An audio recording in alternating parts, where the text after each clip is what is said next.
জাতীয় সংসদ সচিবালয়ে ব্যস্ত সময় পার করছেন প্রধানমন্ত্রী তারেক রহমান।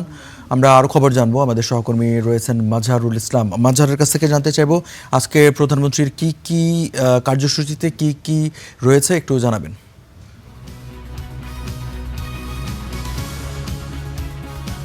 দিনের কর্মসূচির মধ্য দিয়েই মূলত প্রধানমন্ত্রী তার ব্যস্ত সময় পার করেন। আজকেও তার ধারাবাহিকতাই, আজকে অর্থাৎ ঈদের আগের শেষ দিনের যে সরকারি অফিস, সেই অফিসের আজকের যে প্রধানমন্ত্রী শিডিউল, সকাল 9টায় তিনি জাতীয় সংসদ সচিবালয়ে তিনি মিটিংয়ে বসেছেন।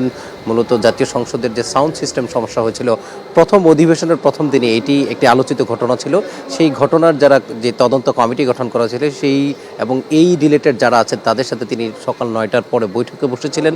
সেই বৈঠকটি ইতিমধ্যেই শেষ হয়েছে।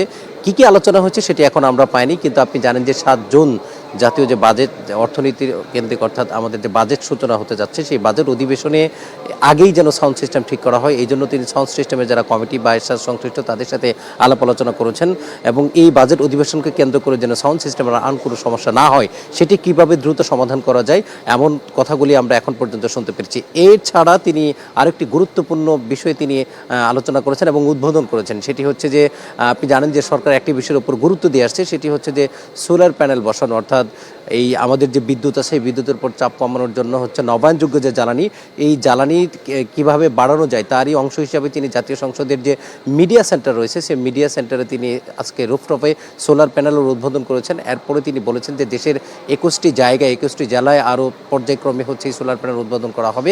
এই দুটি কাজ তিনি আজকে জাতীয় সংসদ সচিবালয়ে তিনি করেছেন।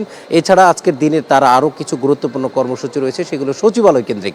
সেই সচিবালয়ে তিনি এছাড়া তিনি রয়েছেন ভারতের যে বিদায়ী হাই কমিশনার, যিনি মানবাধিকার নিয়ে কাজ করেন, তার সাথে বিদায়ী সাক্ষাৎকার করার কথা রয়েছে। এছাড়া দিনের আরও কিছু কর্মসূচি রয়েছে যেগুলো তিনি সচিবালয়ে যথারীতি করে থাকেন, সেগুলো নিয়ে করবেন। কিন্তু সংসদ সচিবালয়ের ক্ষেত্রে আজকের যে দুটি কাজ, তার মধ্যে প্রথম কাজটি খুবই গুরুত্বপূর্ণ, যেহেতু জুনের 7 তারিখ থেকে বাজেট অধিবেশন শুরু হতে যাচ্ছে, সেখানে সাউন্ড সিস্টেমিক আর যেন কোনো সমস্যা না হয়, সেটিকে একেবারেই সাউন্ড সিস্টেম কি পরিবর্তন করে নতুন আকারে নিয়ে আসা হবে কিনা, বা তদন্ত কমিটি নতুন করে কি যে তাদের যে তারা হচ্ছে তদন্ত প্রতিবেদন জমা দিয়েছেন সেটির আকারে কিভাবে কাজ করা যায় সেই নিয়ে আলোচনা করেছেন।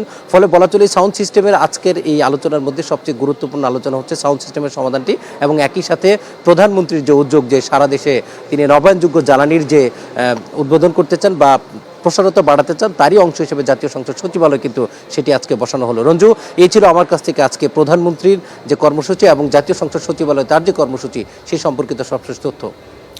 মাজহারুল ইসলাম, আপনাকে ধন্যবাদ।